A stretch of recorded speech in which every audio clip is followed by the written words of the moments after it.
మా అమ్మ అంటే మాకు ప్రాణం. చెప్తున్నా కదా, మా అమ్మ లాంటి అమ్మ నాకు తెలిసి ఎవరికి లేకపోవచ్చు అని అంటే ఇక మీ అమ్మ అంత గొప్పదని అనిపిస్తుండొచ్చు, కానీ నిజంగానే మా అమ్మ చాలా గొప్పది. మా అమ్మ అంటే చాలా ప్రాణం. అంటే మేము ఆ హోంవర్క్ రాస్తే కూడా ఎక్కడ మా చేతులు నొప్పి అవుతాయని చెప్పి స్కూల్కి పోయే టైంలో మా అమ్మనే రాసిచ్చేది మా హోంవర్క్ కూడా.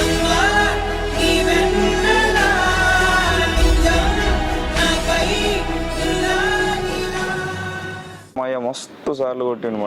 చెప్పాల్సిన అవసరం లేదు. స్కూల్లో కొట్టిండు, కాలేజీలో కొట్టిండు, ఇంట్లో కొట్టిండు, చదివించేటప్పుడు కొట్టిండు, తినేటప్పుడు కొట్టిండు, హోంవర్క్ రాసేటప్పుడు కొట్టిండు, బెల్ట్తో కొట్టిండు, కట్టెతో కొట్టిండు, బ్రష్తో కొట్టిండు, దువ్వెనతో కొట్టిండు, చేతులతో గుద్దిండు, కడుపులో గుద్దిండు, డొక్కలో గుద్దిండు, ఈప్లకెళ్ళి గుద్దిండు.